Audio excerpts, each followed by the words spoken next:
नमस्कार, मैं हूं अंजलि इस्टवाल और बड़ी खबर में आपका स्वागत है। दिल्ली बीजेपी के नेता तेजिंदर पाल सिंह बग्गा को आज रात 9 बजे गुरुग्राम में डेप्यूटी मेट्रोपॉलिटन मजिस्ट्रेट के घर पर पेश किया जाएगा। आज दिन की शुरुआत बेहद नाटकीय अंदाज में तेजिंदर बग्गा की गिरफ्तारी से हुई, लेकिन शाम होते होते ये गिरफ्तारी किडनैपिंग में बदल गई। दिल्ली से बग्गा के अपहरण की सूचना मिलते ही हरियाणा पुलिस एक्शन में आ गई और मोहाली की ओर बढ़ रही पंजाब पुलिस के काफिले को कुरुक्षेत्र में ही रोक लिया। हरियाणा पुलिस की ये पूरी कार्रवाई दिल्ली पुलिस के ये कहने पर हुई कि तेजिंदर पाल सिंह बग्गा को उनके घर से अचानक कुछ लोगों ने जबरन किडनैप कर लिया है। इसके बाद कुरुक्षेत्र 3 राज्यों की पुलिस के महाभारत का गवाह बना। हरियाणा पुलिस के एसपी, दिल्ली पुलिस के एक डीसीपी और एक एसीपी, पंजाब पुलिस के एक एडीजीपी, हरियाणा पुलिस ने तुरंत दिल्ली पुलिस को कुरुक्षेत्र बुला लिया और तेजिंदर पाल बग्गा को उनके हवाले कर दिया गया।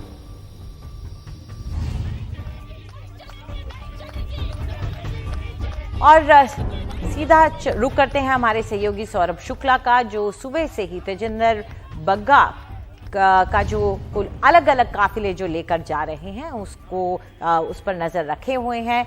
ये बताइए सौरभ कि अब क्या होना है, जो मजिस्ट्रेट के सामने उनको पेश किया जाएगा, उसके पीछे वजह क्या है, क्यों वहां पेश किया जा रहा है?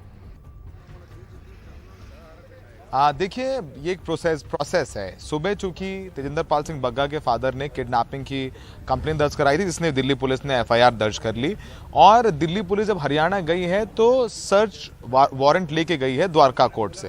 तो जब द्वारका कोर्ट ने सर्च वारंट दिया है तो जाहिर सी बात है, जब बरामदगी हो गई है तेजिंदर पाल सिंह बग्गा की, तो कोर्ट के सामने यानी जज के सामने तेजिंदर पाल सिंह बग्गा को पेश करना होगा। ये एक न्यायिक प्रक्रिया है, एक जुडिशियल प्रोसेस है। तो चूंकि कोर्ट शाम 5 बजे तक बैठती है, उसके बाद कोर्ट उठ गई थी, तो उससे पहले बग्गा को चूंकि हरियाणा से लाया गया था तो उसका एक प्रोसेस के मुताबिक मेडिकल भी कराना होता है। तो मेडिकल कराने में देर हो रही थी, यही वजह थी कि ड्यूटी मजिस्ट्रेट ने कहा कि आप घर पे आके पेश कर दीजिए। और बहुत सारे केसेस में होता है, जब गिरफ्तारियां होती हैं तो ड्यूटी मजिस्ट्रेट जो होता है वो अपने घर पे उसके सामने पेश कर दिया जाता है और फिर ड्यूटी मजिस्ट्रेट जो आगे की न्यायिक प्रक्रिया होता है वो करता है। तो तेजिंदर पाल सिंह बग्गा का अभी मेडिकल करा लिया गया है और थोड़ी देर में उसे यहाँ पर गुड़गांव में जहाँ रहते हैं ड्यूटी मजिस्ट्रेट, वहाँ पर तेजिंदर पाल सिंह बग्गा को पेश किया जाएगा और उसके बाद तेजिंदर पाल सिंह बग्गा को पुलिस उनके परिवार वालों को सौंप देगी और आज की रात तेजिंदर पाल सिंह बग्गा चैन से अपने घर में सो पाएंगे। देखिए अंजलि, यहाँ पर बात तेजिंदर पाल सिंह बग्गा की नहीं है, यहाँ पर बड़ी बात है किस तरीके से 3 राज्यों की पुलिस एक दूसरे से टकरा रहे हैं उसके हित, और जाहिर सी बात इस तरीके से राजनीतिकरण हो गया है।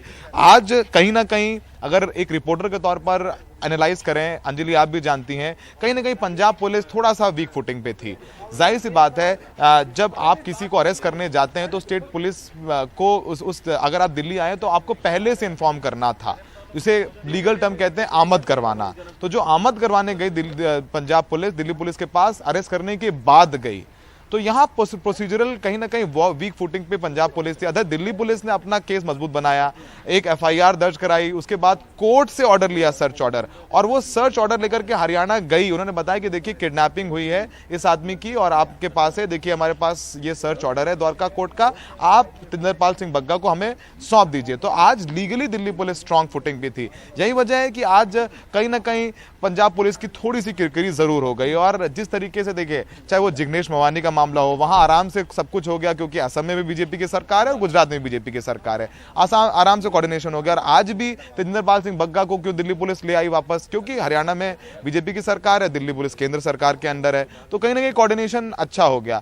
तो ये एक बहुत पॉलिटिकल मामला था, लेकिन चूंकि अब यहाँ पर राज्यों की पुलिस आपस में टकरा रही है, इसलिए हम यहाँ पर रात में यहाँ पर इस वक्त खड़े हैं और थोड़ी देर में तेजिंदर पाल सिंह बग्गा यहाँ पर आएंगे, जिनकी पेशी यहाँ पर कोर्ट जज के सामने होगी। अंजलि, शुक्रिया इस पूरी जानकारी के लिए।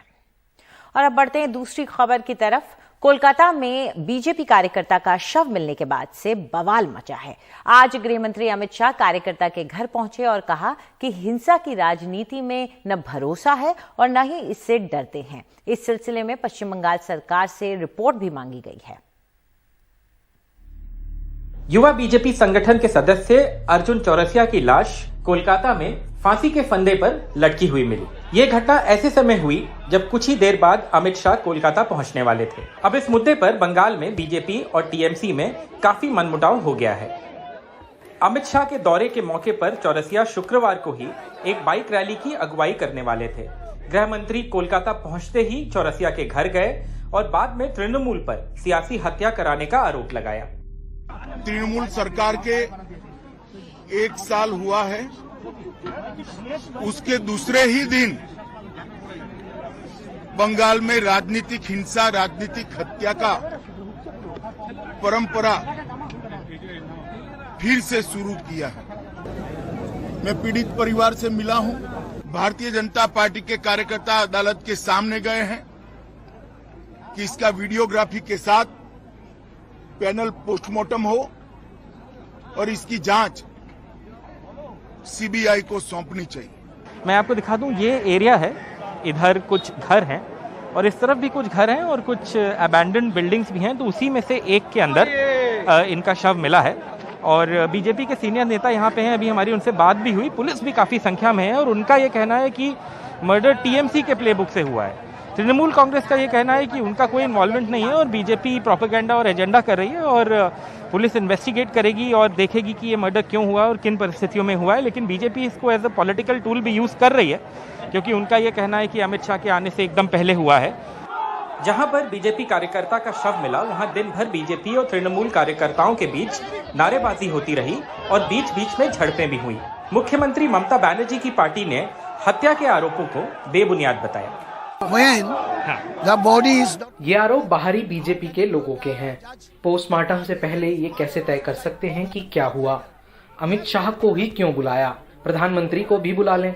बीजेपी सियासी फायदे के लिए बेबुनियाद आरोप लगा रही है। All outsider, and they are calling Amit Shah. So I ask them, call Narendra Modi. पिछले साल विधानसभा चुनाव में हार के बाद ये अमित शाह का पहला बंगाल दौरा था। उस हार के बाद से बीजेपी छोड़कर कई नेता दूसरे दलों में गए हैं और उसे विधानसभा और लोकसभा उपचुनाव में भी हार का सामना करना पड़ा है। अपने 2 दिनों के दौरे पर इन मुद्दों पर भी अमित शाह ध्यान देंगे। कोलकाता से कैमरा पर्सन जीडी शंकर के साथ आलोक पांडे, एनडीटीवी इंडिया।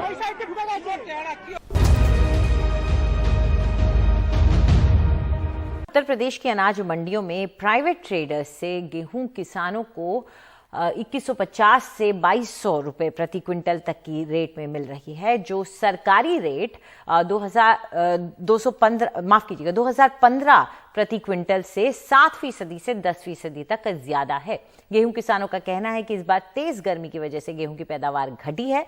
साथ ही पेट्रोल डीजल महंगा होने की वजह से गेहूं के स्टॉक को अनाज मंडियों तक लाने का खर्च भी बढ़ गया है। गाजियाबाद के नवीन अनाज मंडी से हिमांशु शेखर मिश्रा की ये रिपोर्ट।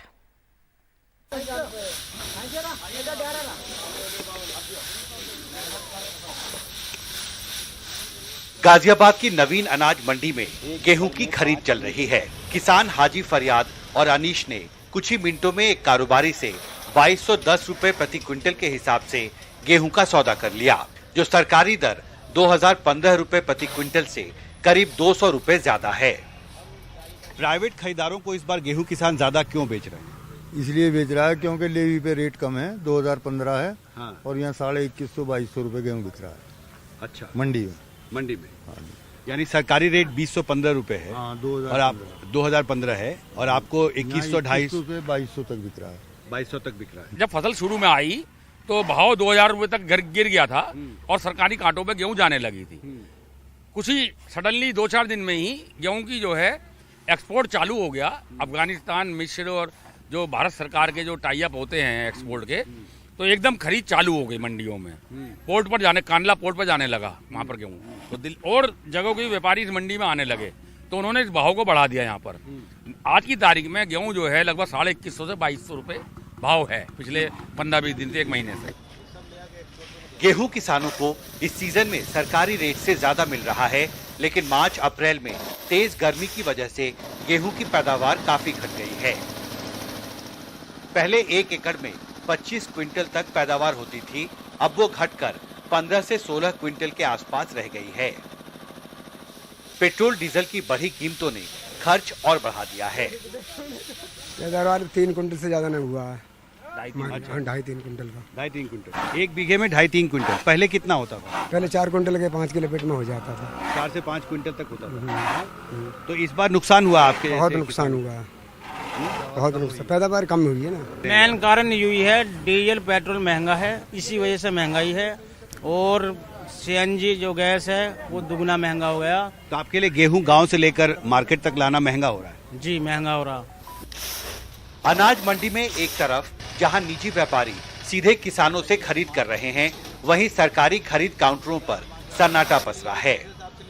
प्रोक्योरमेंट पहले की तुलना में 20 से 25% हो रहा है और मार्केट का प्राइस ज़्यादा है, तो अब की बार पैदावार भी कम है। इसकी वजह से किसानों की आवक मंडी में पूर्व वर्ष के तुलना में कम आवक अभी तक आई है कि इंडिया का एक्सपोर्ट गेहूं बाहर बहुत ज़्यादा गया तो मार्केट बहुत राइज कर गया। हमारा प्राइस 2015 रुपये है। वो किसानों को हम जितने भी अपने सरकार की गाइडलाइन है उन्हें फैसिलिटेट करते हैं, लेकिन मार्केट का प्राइस 2200-2300 रुपये हो रहा है। देश में गेहूं के उत्पादन में कमी और सरकारी खरीद में बड़ी गिरावट का असर देश की बड़ी अनाज मंडियों में साफ तौर पर दिख रहा है। जाहिर है गेहूं के एक्सपोर्ट में बढ़ोतरी किसानों, व्यापारियों और एक्सपोर्टरों के लिए राहत की खबर जरूर है, लेकिन इसे प्रोत्साहित करने के दौरान सरकार को यह सुनिश्चित करना होगा कि देश में खाद्य सुरक्षा के लिए गेहूं का पर्याप्त स्टॉक बना रहे। अनाज मंडी से मोहम्मद के साथ हिमांशु शेखर, एनडीटीवी इंडिया। तो बड़ी खबर में इतना ही, लेकिन ब्रेक पर जाने से पहले देख लीजिए कि आज रात 10 बजे क्या है खास।